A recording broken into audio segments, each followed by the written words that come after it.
guys, Mr. Ross1990 here. It's going to be a pretty different video here on my channel yet again. I was watching a Southampton game on TV the other day and they kept on going on about how much they had to spend after obviously selling a certain player to Liverpool earlier on in the window.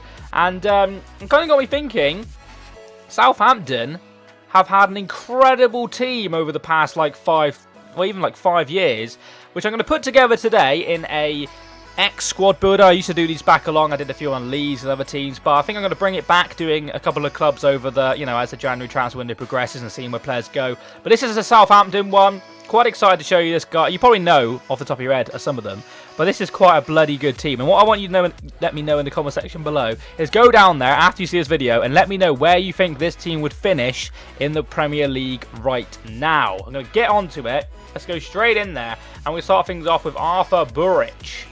Now, how the hell do you spell his name? Arthur is his first name, if I'm not mistaken. There it is, Burek. There we go. Concept player, so whacking his inform, and there he is. Now, he was at Southampton for a number of years. Obviously now at Bournemouth. Still a good goalkeeper FIFA-wise. 81 rated. I think that's an inform, of course. Looks quite solid there. He'll go in goal for us. There's other choices you could have had. Stekelenburg, I think, doesn't play for them anymore. Calvin Davis as well, but I think he might have retired. I'm not too sure with that one. But the two centre-backs are where this team gets very, very nice indeed. Now, Van Dijk is obviously the player we know to be worth 75 million gone to Liverpool. We'll put in his Liverpool card, even though he has got a higher-rated Southampton one, of course, from the Footmas. Now, Van Dijk, brilliant player in real life. Perfect centre-back. He can play. He can pass it around from the back. He's got good pace, good physical. He's a brilliant centre-back in FIFA and in real life as well. 75 million, though, very, very dear. I'm not too sure if anybody's worth that, but in the current market, he probably is, considering Mbappe's worth what he is. It is just crazy, this current market. Now, the guy next to him is another player who I think Southampton fans are a little bit salty about, and that's Toby Alderweireld. I say salty in a nice way. I feel quite harsh for them because they did have this guy on loan with an agreement to sign him, and then Tottenham signed him. It's almost like your girlfriend cheating on you, isn't it? It is absolutely terrible. They took him off of them, and he's turned out to be, well, he always was, but he's a fantastic centre-back. I think he's injured currently in real life. But look at that back two right there. Not bad, eh? Not bad at all. It's about to get pretty decent at left-back as well. We go in and put Luke Shaw. Now, Luke Shaw has a bit of an up-and-down time at Manchester United. Currently, probably in one of his best forms of a little while, to be fair. He did obviously get that horrific knee, no, not knee injury. He broke his leg, didn't he? That was it. And Mourinho had a go at him for being not great-minded, and Mourinho having to do all the work for him, but he's still a fantastic fullback, and he'll fit in this team very, very nicely.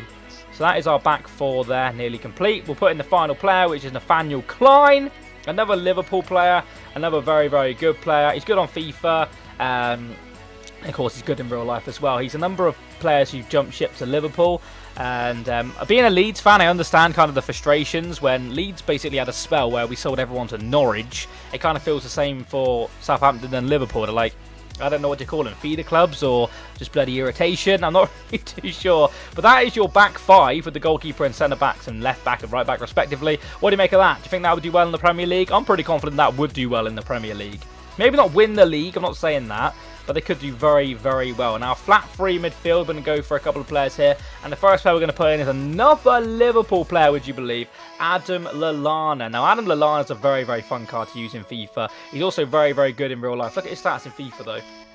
Fantastic player.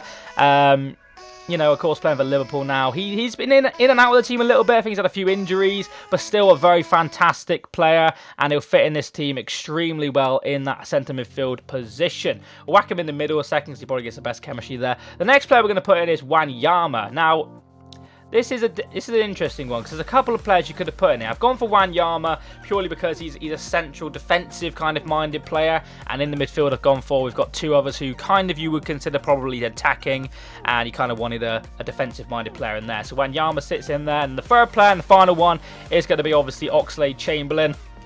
He's got a centre midfield inform card if I'm not mistaken, and he plays there quite a lot for a while now. I'm not too sure exactly where his favourite or best position is, but obviously Arsenal, he's playing centre mid for a little bit. At Liverpool, he seems to be playing that role, and he's playing it really well for them. And that flat three midfield, I think, is very, very good. Obviously, on the bench, you might be able to see in a second, we've got a couple of other players who could fit in there, but we'll finish off the team and then we'll talk about it. So obviously, in the left forward position, we've got a very nice player in Sadio Mane. Obviously unreal. Again, a Liverpool player. He did very well at his time at Southampton. I can't remember who he came from, but I remember him being a silver card one year. And he kind of jumped into Southampton, and then now look at him, an 87 rated player of the month card for Liverpool. Fantastic player, either foot. What's his weak foot? Free, so I think that's a bit harsh. That goal he scored with his left foot the other day was absolutely outstanding. But he gets in the team. On the right-hand side, we're going to go ahead and put Theo Walcott. Now, I'm not really too sure about Walcott at the moment. Obviously, he's got his move to Everton. Used to play for Southampton, of course. Got his move to Everton at the moment. Hopefully, he kind of relives his potential, because he kind of died out a little bit at Arsenal, and that's obviously the reason why they let him go rather than keeping hold of him. But he's still got something in his locker. He's still blessed with raw pace.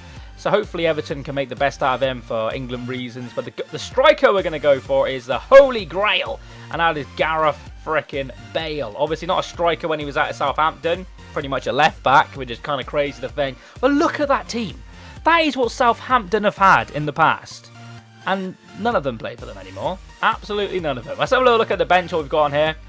You've got Alan Shearer as an option. Obviously, he played for Southampton there. You can see 158 games, 43 goals. Got his best years at Blackburn and, of course, Newcastle, respectively. But started off at Southampton. He's in there. Obviously, can't play in real life now. Well, he probably could if he wanted to. Got Billy Sharp there. Just put him in there because, obviously, a Leeds link as well. I put him in there. Gaston Ramirez, still half-decent player. Jay Rodriguez is all right. Morgan Schneidlin is one you could probably have in over Wanyama if you don't like that, as a more defensive option. But I just prefer Wanyama's style of play. Very defensive, very strong, very good on the ball. I also got, of course, Lovren and Fonte, two centre-backs they used to have, but I think I would probably prefer to go for Van Dijk and Alderweireld, respectively. But that is it, guys. Holy crud. Let me know in the comment section below, like I said, where do you honestly think this would finish in the Premier League? If you're a Southampton fan, how annoyed are you that you've had this amount of talent and you don't have it anymore? I feel for you. I feel really bad. Obviously, got Pochettino in manager as well, an ex-manager. Oh, God, you had some good times. You had some very good times. Unfortunately, not the case at the moment. You're struggling a little bit, but hopefully with a good transfer window for you guys, you've got some money to spend. Hopefully you can make it better. I like Southampton as a team, and hopefully they can do well. But that's going to be the end of this video, guys. If you have enjoyed it, I'd like you to be absolutely fantastic. If you're new around here, don't be afraid to subscribe. I'll catch you next time, and bye-bye. Boo!